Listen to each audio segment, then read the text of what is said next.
ध्यानाभ्यास के लिए कृपया अपने नेत्रों को बंद कर लीजिए।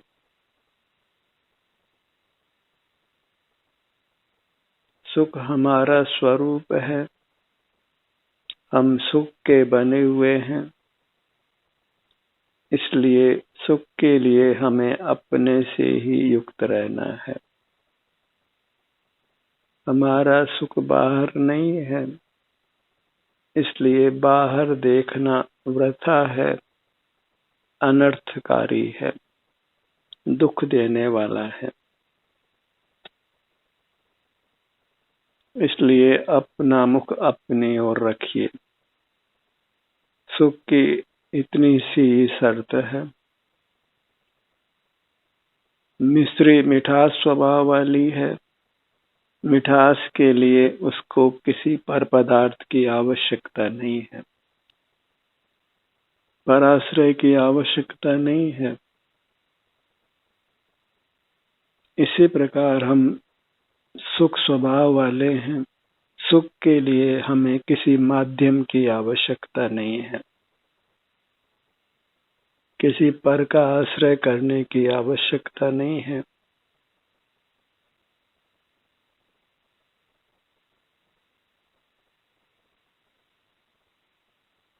हमारी भूल यही है कि हम सुख पर के माध्यम से पाना चाहते हैं, पराश्रय से पाना चाहते हैं, और इसके लिए अपने से विमुख और पर के सन्मुख रहते हैं,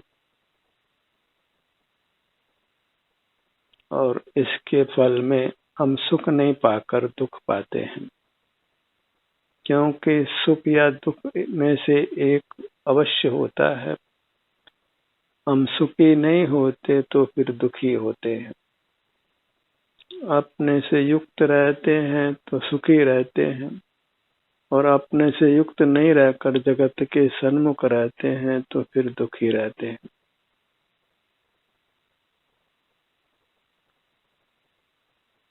मोक्ष मार्ग की इतनी ही देशना है कि अपने से युक्त रहिए, अपना मुख अपनी ओर रखिए, अपना ही आस्वादन करिए। मूर्त पदार्थ सुख स्वभावी नहीं है, इसलिए उनके आस्वादन से सुख होने वाला नहीं है। जो विषय सुख होता है वह भी अपने स्वरूप से होता है।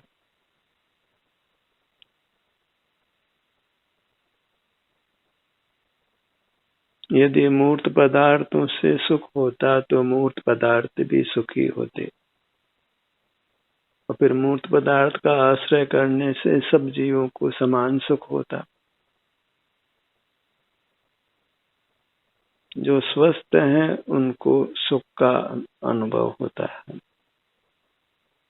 पर लक्ष्य में उनको विषय सुख होता है, और जो अस्वस्थ होते हैं उनको पर लक्ष्य में विषय सुख नहीं होता, दुख ही होता है। सुख दुख का संबंध हमसे ही है। हम स्वस्थ हैं तो सुखी हैं, और अस्वस्थ हैं तो दुखी हैं। और स्वस्थ का मतलब ही अपने में स्थित रहना है, और अस्वस्थ का मतलब ही अपने में स्थित नहीं रहना है, पर में स्थित रहना है। अनादि से हमको ये बात समझ नहीं आई कि सुख के लिए किसी पर का माध्यम नहीं चाहिए। सुख प्रत्यक्ष उपलब्ध है अपने आश्रय से, अपने सन्मुख रहने से। उसके लिए जगत के किसी भी पदार्थ का आश्रय नहीं करना है, और आश्रय करते हैं तो अपना आश्रय छूट जाता है। अपने से विमुख रहकर ही पर का आश्रय होता है, और फिर जब अपने से विमुख होते हैं तो सुख से ही विमुख हो जाते हैं, सुख से ही दूर हो जाते हैं। जितना बाहर में सुख ढूंढने का प्रयत्न करेंगे उतना ही अधिक दुख होने वाला है। कहा भी है, सुख हेतु प्रयत्न करते सुख जाता दूर है। क्योंकि हम यथार्थ प्रयत्न नहीं करते। हम स्वयं सुख के स्वभाव के धारक परमात्मा हैं। कहीं बाहर किसी पर परमात्मा की आराधना नहीं करना है, क्योंकि पराश्रय से सुख नहीं होता है। फिर वह पर पदार्थ कोई भी क्यों न हो, क्योंकि पराश्रय में हम अपने से विमुख हो जाते हैं। अन्य जीव सुख स्वभावी हैं, लेकिन उनके सुख का हमको अनुभव नहीं होता है। और अन्य अमूर्त जीव तो ज्ञान के विषय भी नहीं बनते हैं। जो ज्ञान का विषय बनता है वह मूर्त पदार्थ है, और वह सुख स्वभावी नहीं है।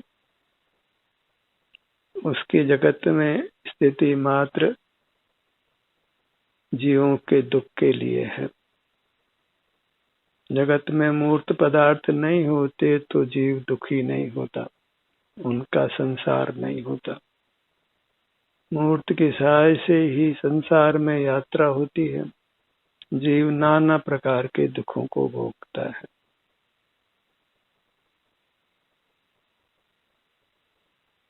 और मूर्त पदार्थों का आश्रय छोड़ने के लिए अपना आश्रय करना है। अपने ध्यान को अपने विस्तार तक रखना है, अपने सिर से पैरों तक।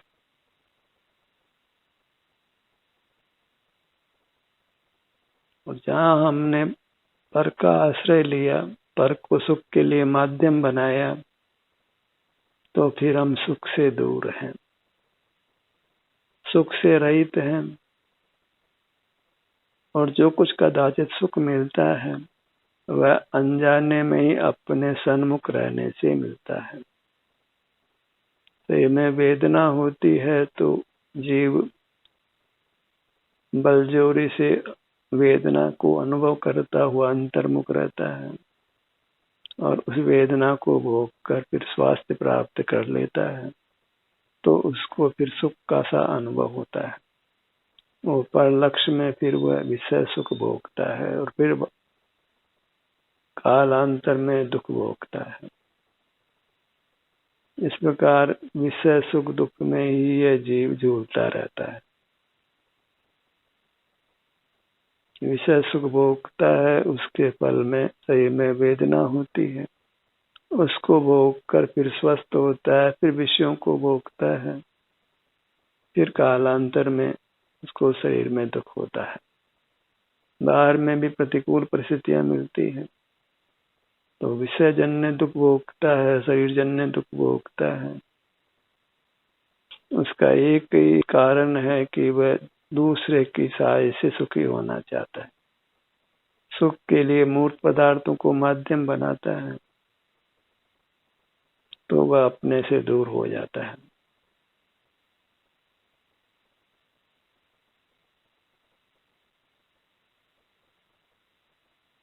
अन्य जीव सुख वाले होने पर भी उनका सुख अनुभव में नहीं आता है, और अमूर्त जीव तो ज्ञान के विषय बनते ही नहीं।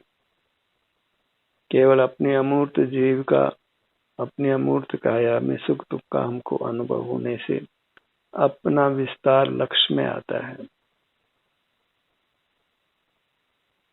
कि मैं सिर से पांव तक इतना हूं, क्योंकि यहीं पर सुख दुख रूप संवेदना पाई जाती है। तो सिर से पांव तक यदि हम बने रहते हैं तो सुख को पा लेते हैं।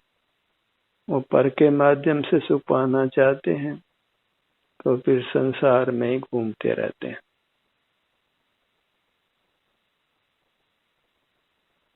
खंड का अधिपति चक्रवर्ती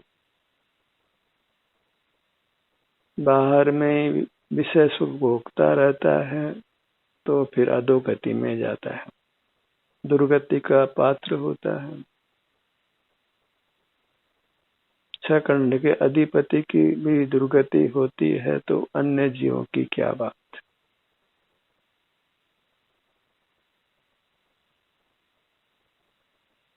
हमें अपने सन्मुख रहकर ही इस मनुष्य पर्याय को, मनुष्य आयु को व्यतीत करना योग्य है, क्योंकि मनुष्य आयु बहुत दुर्लभता से मिलती है। बाह्य उपलब्धियों के लिए परलक्ष्य में रहना, पर के माध्यम से सुख पाने का प्रयत्न करना, इसका फल घोर दुख होने वाला है। सुख होना तो दूर रहो।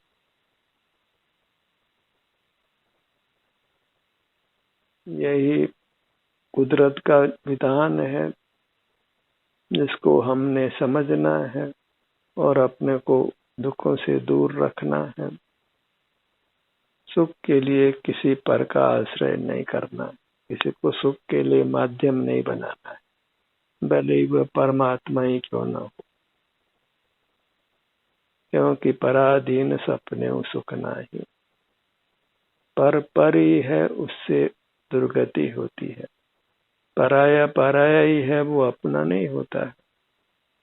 अकेला ही आता है और अकेला ही जाता है।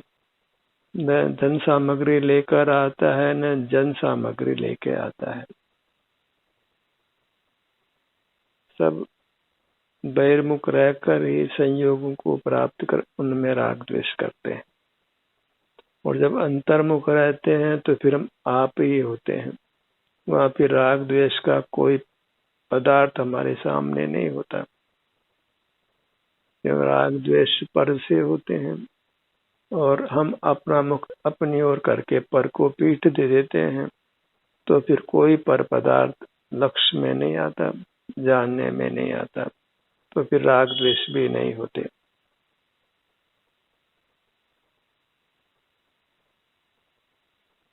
बस अपने को परमात्मा मानकर अपने को पीठ मत दीजिए, माने बहिर्मुख नहीं होना है। बहिर्मुखता में हम अपने को पीठ देते हैं और वही अपना घोर अनादर है, परमात्मा का अनादर है।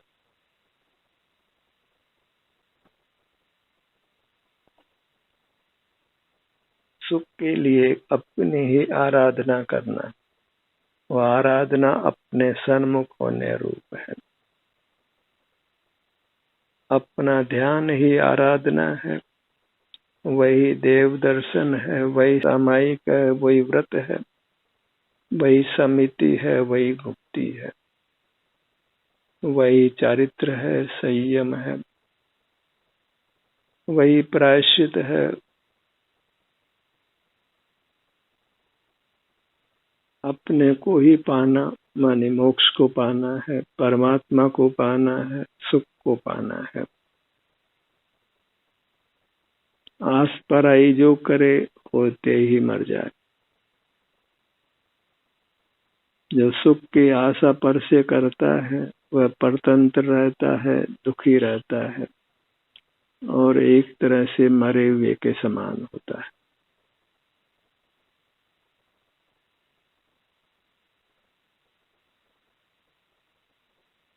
अनादि से बहिर्मुखता का संस्कार होने से अभी निरंतर अंतर्मुख रहना एक साथ संभव नहीं होता, पर अंतर्मुख रहने का अभ्यास करते करते एक समय ऐसा आ जाता है कि हम कभी बहिर्मुख नहीं होते।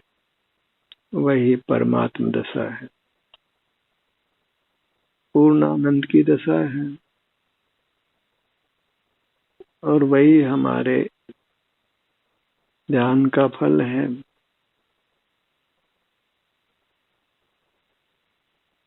अपने ध्यान को अपने पेट के भाग पर लाइए। नाभि का स्थान महत्वपूर्ण है।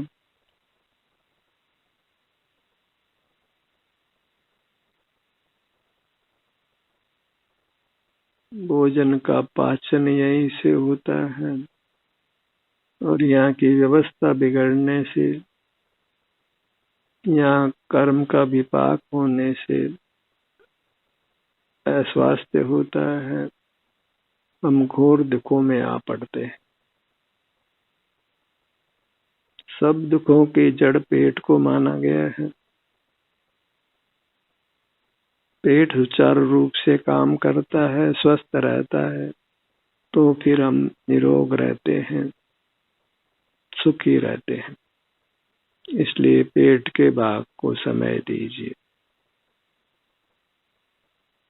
इसके लिए पेट जो फूलता है और फिर भीतर जाता है, इस होने वाली क्रिया को महसूस कीजिए।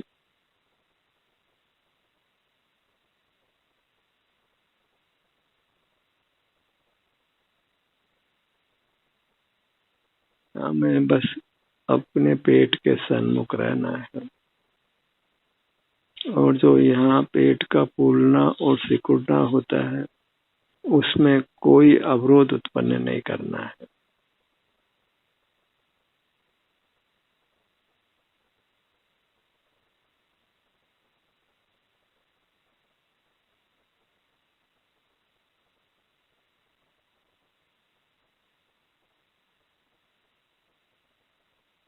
जीव का कर्तव्य बस पर का आश्रय छोड़कर अपना आश्रय करना है। पर सन्मुखता छोड़कर स्वसन्मुख होना है। कोई बुद्धि का विलास नहीं, कोई मन का व्यापार नहीं, कोई इंद्रिय ज्ञान नहीं।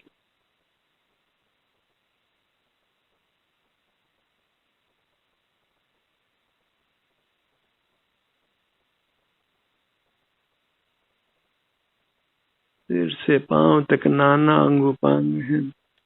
हम चाहते हैं कि हर अंगुपांग स्वस्थ रहे, सुखद रहे, तो फिर हमें अपने हर अंगुपांग तक पहुंचना है, बारंबार पहुंचना है, फिर आना है।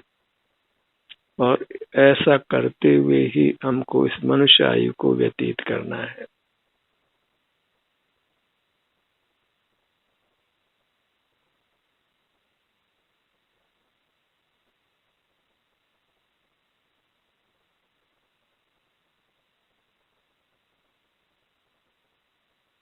धीरे धीरे इस प्रकार पराधीनताओं को समाप्त करते जाना है, पराश्रय को समाप्त करते जाना है।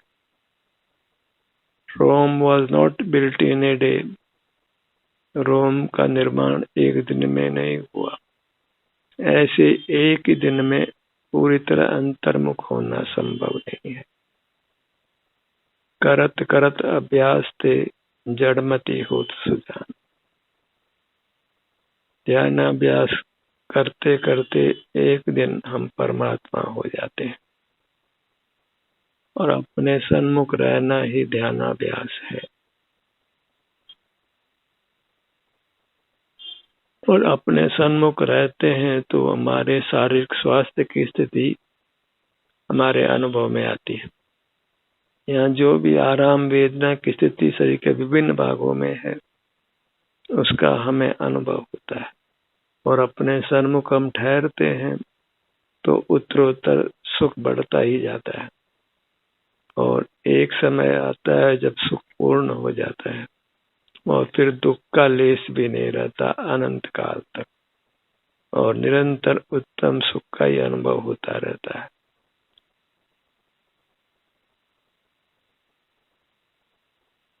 अपने सीने के भाग पर आइए।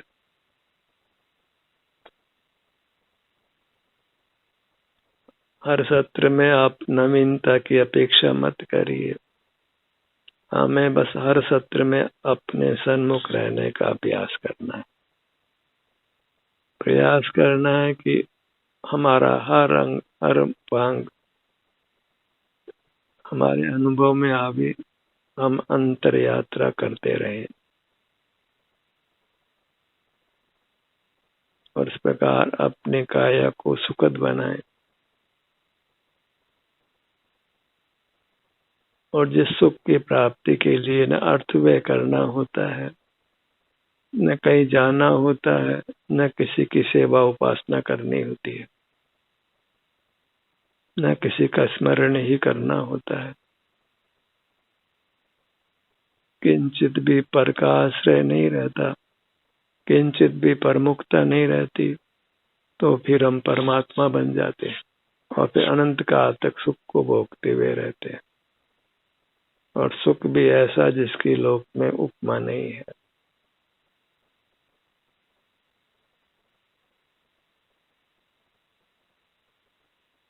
पूरा सीने का भाग,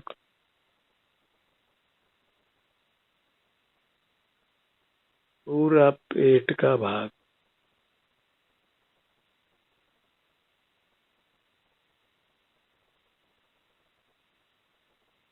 अपने किसी भी भाग का स्पष्ट संवेदन नहीं हो कदाचित, तो अपनी हथेलियों को उस भाग पर रखकर उस भाग को आप सुगमता से अनुभव में ले सकते हैं।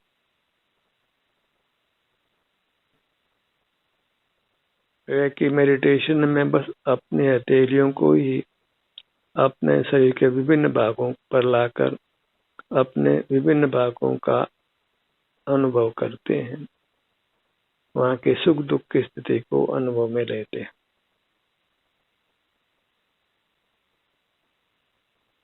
विपश्यना ध्यान में आनापान पर जोर दिया जाता है। नासिका के अग्रभाग पर रहकर श्वास के आने जाने की क्रिया को अनुभव करते हुए अंतर्मुख रहना होता है। बॉडी स्कैन मेडिटेशन में, योग निद्रा या शवासन में हम शरीर के विभिन्न भागों में जो संवेदना है उसको अनुभव में लेते हैं। ध्यान का यही स्वरूप है कि हम अपने अमूर्त काया के सन्मुख रहें और एक साथ पूरी काया वेदन में नहीं आती है, तो फिर हम इसको अंग उपांग करके छोटे छोटे भाग करके उनके सन्मुख होकर अपने सुख स्वभाव को भोगते हैं, सुख को भोगते हैं। सुख चाहिए तो अपने को ही भोगना होगा, जिसमें अत्यंत स्वाधीनता है।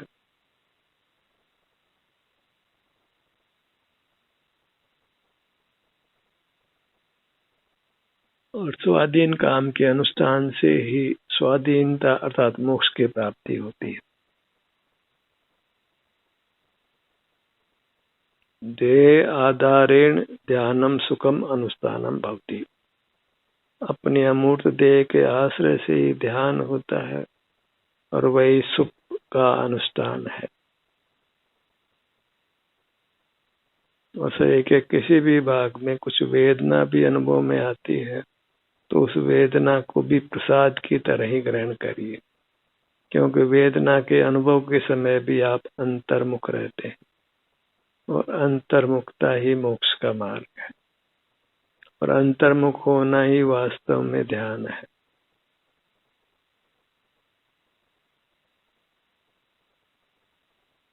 अपने मुखमंडल पर आइए, सिर का भाग,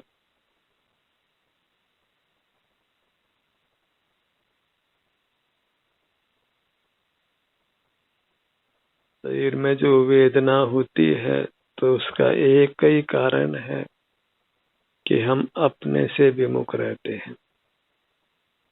उसी से वेदना उत्पन्न करने वाले कर्म को उपार्जित करते हैं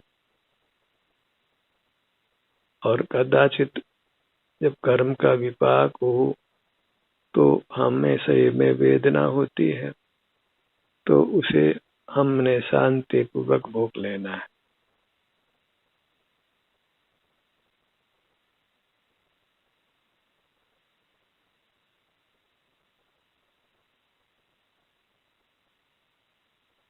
अपना ललाट का भाग अनुभव में लीजिए।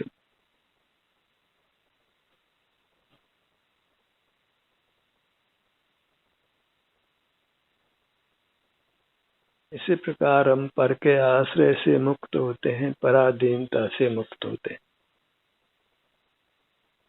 और पराधीनता से मुक्त होने का दूसरा कोई प्रकार नहीं है। स्वावलंबन से ही परावलंबन छूटता है।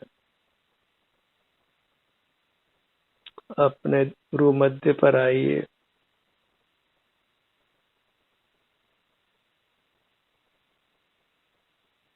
अपने रूप को ही भोगना है, क्योंकि वही भोगने योग्य पदार्थ है।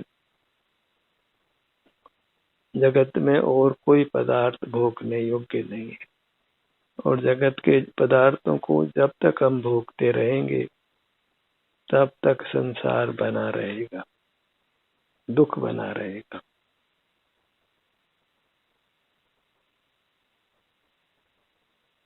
कमजोरी बस पर पदार्थ को भोगना पड़े तो भी पर पदार्थ को भोगने योग्य नहीं मानना है। कोई पर पदार्थ हमारे लिए हितकारी नहीं है।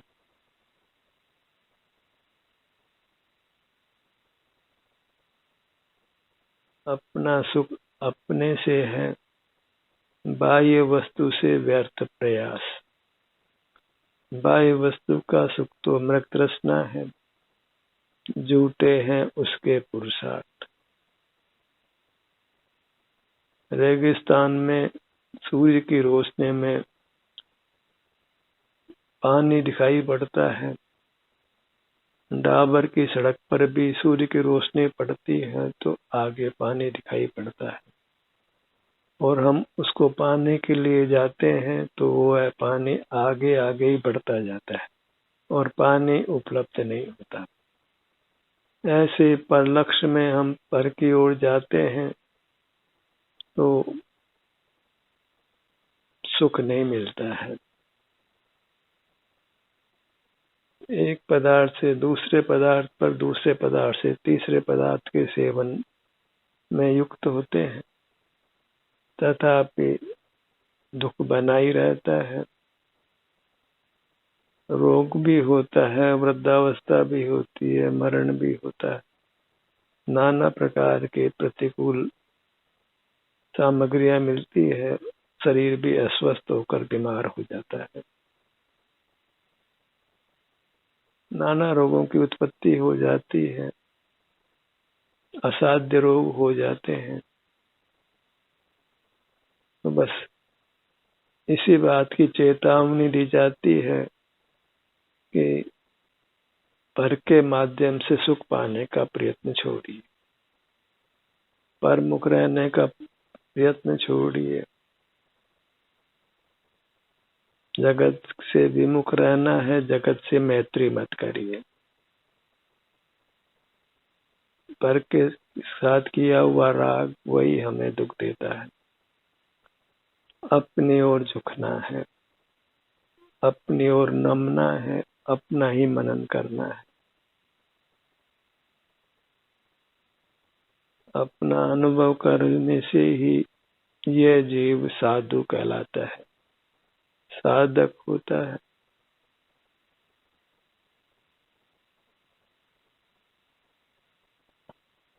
अपने पीठ भाग पर आइए, दोनों भुजाओं को लक्ष्य में लीजिए, दोनों पैरों को लक्ष्य में लीजिए।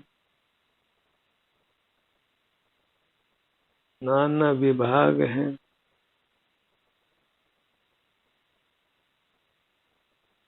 हड्डियों के जोड़ से भी विभाग बन जाता है।